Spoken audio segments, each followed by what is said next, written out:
Hello viewers, আসসালামু আলাইকুম। কেমন আছেন সবাই? আশা করতেছি সবাই অনেক ভালো আছেন। আমিও আল্লাহ তাআলার অশেষ রহমতে ভালো আছি, কিন্তু আমার মনটা একটুও ভালো নেই, কারণ আমার ছেলে আজকে 2 দিন যাবৎ অসুস্থ। ওর হলো ঠান্ডা গরম লাগছে। ওয়েদার তেমন একটা ভালো না, এই ঠান্ডা এই গরম, তো সব মিলিয়ে আর কি ঠান্ডা বসে গেছে। এই জন্য ওর হলো আজকে 2 দিন পর্যন্ত সর্দি, কাশি, জ্বর। তো আপনারা সবাই আমার ছেলের জন্য দোয়া করবেন, ও যাতে সুস্থ থাকে, কারণ বাচ্চা অসুস্থ থাকলে মায়ের মন ভালো থাকে না। যদিও আজকে আমার ভিডিও করার ইচ্ছা ছিল না, কিন্তু আপনাদের এত ভালোবাসা পাচ্ছি এই খুব অল্প সময় ইউটিউবে এসে আপনাদের সবার সাপোর্ট পাচ্ছি, তো সেই জন্য অ্যাক্টিভ থাকার চেষ্টা করতেছি। আর এখন হলো দুপুর হয়ে গেছে, আমি এখন রান্নাঘরে চলে আসছি রান্না করার জন্য। আজকে হলো ফ্রাইডে, বাবুর আব্বু বলছিল যে বাবুর জন্য ভালো কিছু রান্না করি যাতে ও কয়টা খেতে পারে। তো আমার মন অতটা ভালো নেই।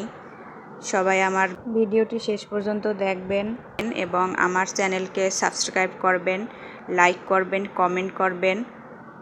তো যতটুকু পারতেছি আপনাদের সাথে শেয়ার করার চেষ্টা করব। অবশ্যই আমার চ্যানেলটি সাবস্ক্রাইব করে দিবেন আর ভিডিওটি শেষ পর্যন্ত দেখবেন, সঙ্গেই থাকুন। আর আমি হলো আমার চ্যানেলকে সাবস্ক্রাইব করতে ভুলবেন না যেন। আর এই তো আমি ফ্রিজ থেকে মুরগির গোশত বের করে নিয়েছি। এখানে আমি গোশতগুলোকে কেটে টুকরো করে পানির মধ্যে ভিজিয়ে রেখেছি, কারণ এখনও বরফ অতটা গলেনি। আর এই ফাঁকে আমি এখানে ডাল বসিয়ে দিয়েছি, মসুরের ডাল। পেঁয়াজ রসুন দিয়ে আমি এখন চুলাতে বসিয়ে দিয়েছি। আর এখানে হলো একটু আম মাখাবো। এখন আমি আমের মধ্যে বিট লবণ দিয়ে দিচ্ছি। আর এই তো আমার ছেলে, ডালগুলো সেদ্ধ হয়ে গেছে। এখন আমি এগুলোকে একটু হলুদ দিয়ে তারপরে ঘুটে নেব।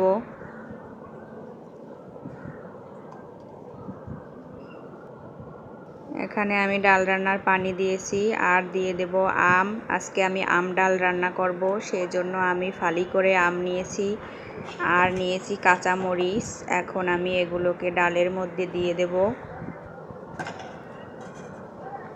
দিলাম। এখন অতটা বেশি কাঁচা আম পাওয়া যায় না, তারপরও চেষ্টা করেছি কাঁচাটা নেওয়ার। আর এই তো মুরগির গোশতগুলোকে ধুয়ে পরিষ্কার করে নিয়েছি। আর এখানে হলো পেঁয়াজ কুচি করে নিয়েছি, আলু নিয়েছি কেটে। আর এই তো ডাল রান্নার জন্য পেঁয়াজ রসুন কুচি করে নিয়েছি।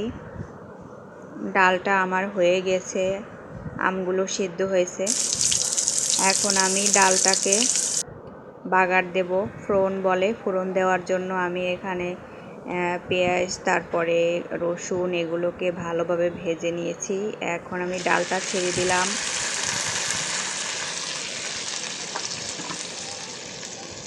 আসলে আমি আপনাদের কাছে কোনো রেসিপি শেয়ার করছি না, আমি হলো যতটুকু করি কাজবাজ সেইটুকু আমি আপনাদের সাথে শেয়ার করার চেষ্টা করতেছি। তো আমি নিত্যদিনে যা করি সবটুকু টুকিটাকি শেয়ার করব ইনশাল্লাহ। আর এই তো আমি এখানে মুরগির গোশত রান্না করার জন্য পেঁয়াজ ভেজে নিতেছি। পেঁয়াজটাকে কষিয়ে নিয়েছি। এখানে হলুদ, মরিচ, তারপরে পানি দিয়ে আমি এখন এটাকে ভালোভাবে কষায় নিতেছি। আমার কষানো হয়ে গেছে। আর আমি এখানে টমেটো দিয়েছিলাম,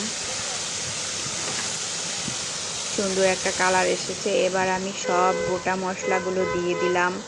এখানে আমি এলাচ দিয়েছি, তেজপাতা আর হলো দারুচিনি দিয়েছি, একটু আদা বাটা দিয়ে দিলাম। দিয়ে এটাকে আমি একটু মিশিয়ে নেব।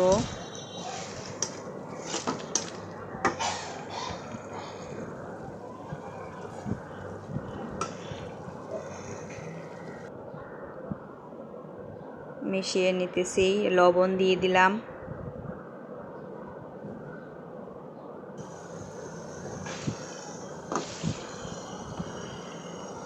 এখন আমি সব চিকেনগুলো দিয়ে দিতেছি কষানোর জন্য।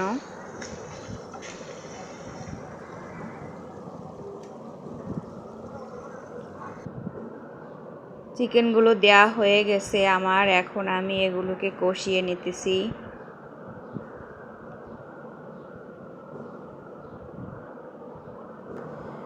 একটা কথা মনে পড়ে গেল যে আমার চ্যানেলটা যখন খুলেছিলাম তখন ফার্স্ট টাইম আমি নাম দিয়েছিলাম Sharmin blog and kitchen BD, কারণ আমার নাম হলো শারমিন, কিন্তু ওই শারমিন নামে অলরেডি 2টি বড় চ্যানেল রয়েছে। তো শেয়ার যখন আমি সার্চ করতাম তখন ওই নামগুলো আসতো, আমার চ্যানেল শো করতো না, এই কারণে আমি নাম চেঞ্জ করছি।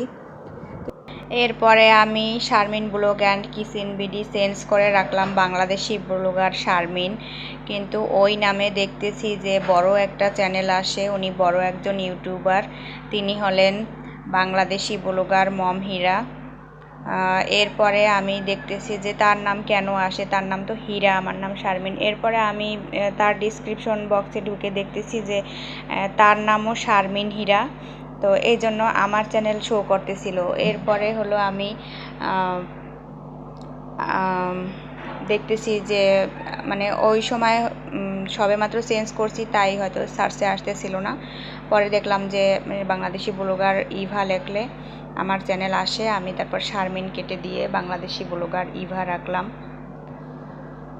তো এই তো কথা বলতে বলতে আমার রান্না করা হয়ে গিয়েছে, মুরগির গোশতগুলো কষানো হয়ে গেছে।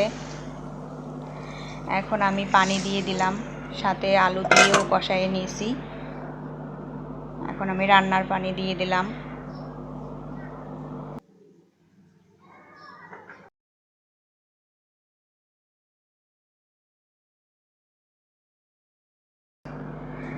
আমার রান্না প্রায় শেষের দিকে, আমি আর একটু ঝোল টানিয়ে জিরা দিয়ে উঠিয়ে নেব। ধন্যবাদ সবাইকে ভিডিওটি দেখার জন্য। যারা আমার চ্যানেলকে এখনও সাবস্ক্রাইব করেন নাই তারা প্লিজ আমার চ্যানেলকে সাবস্ক্রাইব করে দেন। আর সবাই ভালো থাকবেন, আমাদের জন্য দোয়া করবেন। নেক্সট টাইম অন্য কোনো ভিডিও নিয়ে হাজির হব। আল্লাহ হাফেজ।